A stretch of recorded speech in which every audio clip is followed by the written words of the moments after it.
Boysun bu shunchaki go'zal tabiat yoki qadimiy hudud emas. Bu yer tirik tarix, avloddan avlodga o'tib kelayotgan urf-odatlar va milliy an'analar maskani. Aynan shu zaminda san'at nafaqat sahnada, balki har bir xonadonda, har bir qo'shiqda va har bir raqsda yashaydi. Bugun esa bu bebaho merosni asrab-avaylab, uni yangi avlodga yetkazayotgan fidoyi jamoalardan biri Boysun folklor etnografik jamoasidir. Holchichik! Qonisan! Men sherga? Turdima ballaring? Yo'q. Turg'izib ballarga qarasin.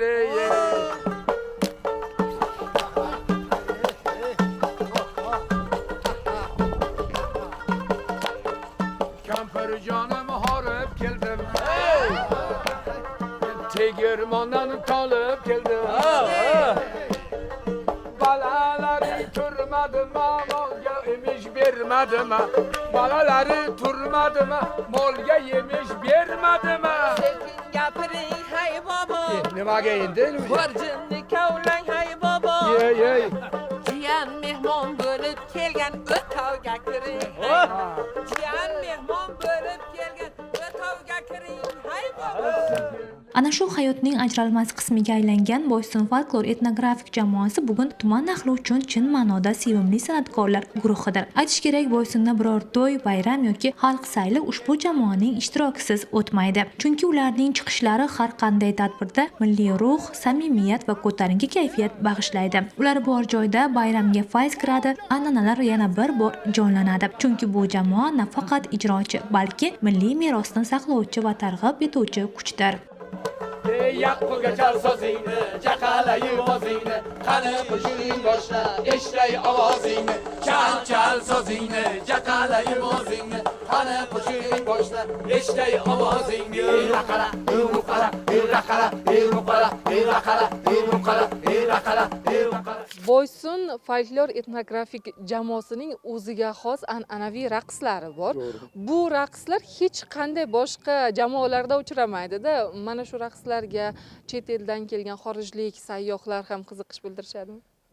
To'g'ri aytdingiz, bu Boysunni raqslarini o'ziga xos bir xususiyati bor, o'zlariga xos mehnat raqslari, an'anaviy raqslar, marosim raqslari, keyin polvonlarning raqsi bor. Masalan, polvonlar g'alaba qozongan ekan, o'zlarini raqslarini beradi. Shundan bir Boysun Mavriga raqsi bu takrorlanmas, hech qayerda yo'q raqs bu.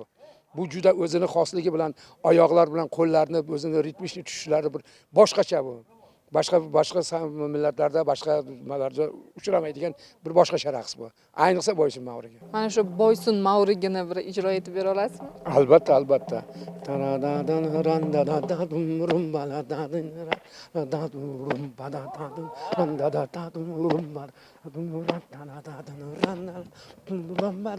Endi buni o'zini alohida nimasi bor. Oyoq bilan qo'lni tushishlari boshqacha bu.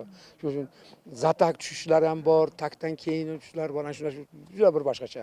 Siz mana raqsga tushyapsiz, meni oyog'im bilan qo'lim harakat qilib ketyapti-da.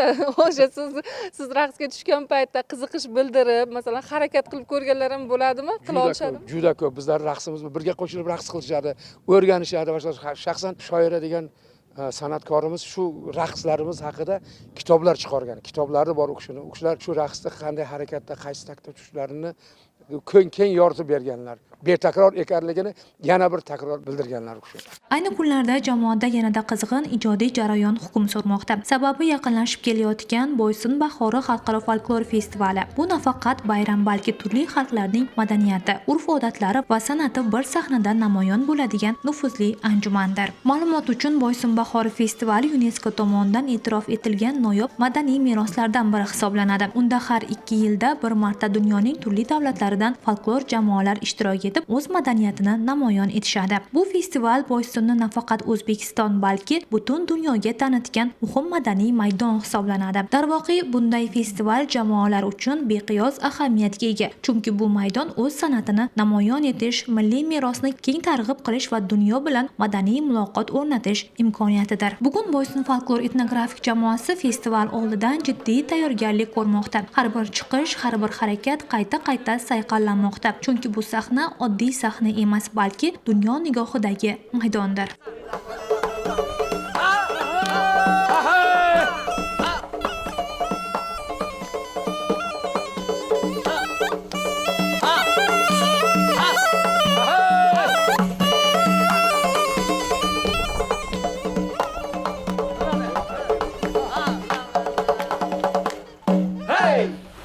Aytish kerak, mahalliy jamoalar uchun Boysun bahori xalqaro festivali katta ijodiy maktab vazifasini ham o'taydi. Ular yangi g'oyalar izlaydi, dasturlarni boyitadi va o'z ustida yanada ko'proq ishlaydi. Kiyib ko'ngillar to'ladi, erta bahor har yil Boysunda to'ylar bo'ladi. Ko'kkini biylar kiyadi, kiyib ko'ngillar to'ladi, erta bahor har Boysunda to'ylar bo'ladi. To'y poyiga poylama, ko'paytaman poylama, rangi ro'yi ushmas, hadeb charim moylama. To'y poyiga poylama, ko'paytaman poylam, rangi ro'yi ushmas, hadeb charim moylama. Boysun bahori festivali 2002-yilgacha alohida faqat tumanda o'zi uchun o'tkazilar edi. Festival tariqasida tuman miqyosida o'tkazilar edi. Undan keyin 2002-yildan buyon xalqaro folklor festivali o'tkazilishiga qaror qabul qilindi. Undan keyin 2003-yildan boshlab xalqaro festivalga aylantirilgan shu Boysun bahorimiz aynan shu hududga boshlandi. Bunda viloyatlardan barcha folklor jamoalarining ishtiroki ta'minlandi. Xorijiy mehmonlarning kelishlari, xalqaro davlatlarning qiziqishlari yana uyg'otildi. Bir necha yillardan buyon shu joylarda davom ettirildi. Ushbu festivalimiz bir muddat to'xtab qoldi. Albatta, hurmatli prezidentimizning qaroriga asosan Padang hududiga 2017-yildan buyon yana davom ettirilishi belgilandi. 2 yilda Padang hududiga folklor festivalini juda yuqori ko'tarinki saviyada o'tkazilishi rejalashtirildi. Unda ham juda yuqori saviyada o'tkazildi. Xalqaro kuzatuvchilar chet eldan folklor jamoalarining kelishi ko'proq bo'ldi. 2021-yilda Vazirlar Mahkamasining 59-sonli qarori qabul qilinib, alohida Boysun folklor festivalini aynan har 2 yilda o'tkazilishi juda ko'tarinki ruhga o'tkazilishi belgilanib olindi. 2024-yilda mana shu turgan hududimizga turizm majmuasi bunyod etildi. 2024-yilga juda ko'tarinki ruhda o'tkazildi. Shu bilan birgalikda mana 2026-yilda ushbu tayyorlangan turizm hududimiz, majmuamiz qayta yana ta'mirlanib, boshqatdan tayyorgarlik qilinmoqda. Bunga ham chet ellardan keladigan xorijiy mehmonlarning shu paytda qiziqishlari kuzatilmoqda.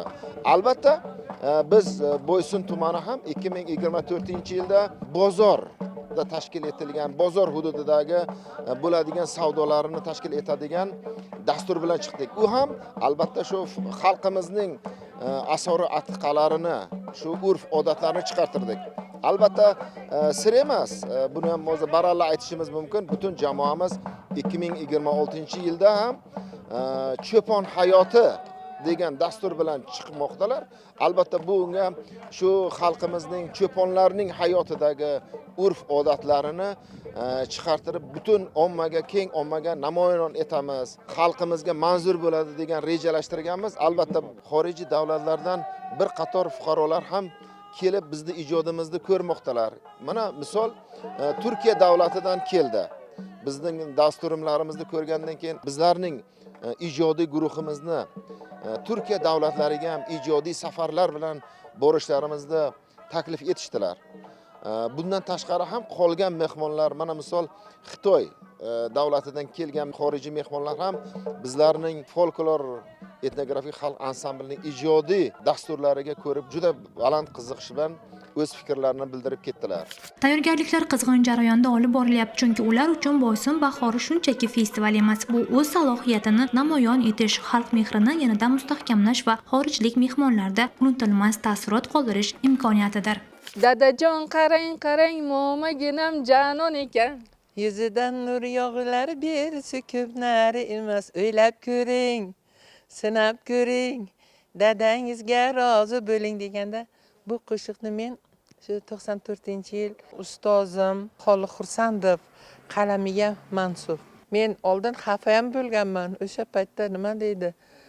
Qiz bola bo'lganmiz, turmushga chiqmaganmiz, nimaga meni mo'ma qilib qo'ygan degan gaplarim bo'lgan. Shunga men xafa bo'lganman. Lekin bunda o'ylab qarasam, shu yillardan beri faqat mo'ma rolini ijro etib kelaman. Checha mo'ma rollarini ijro etib kelaman. Shu hozirga qadar ijro etib kelaman. Shunday ko'rsa, ha dadajon, mo'ma qandaysiz?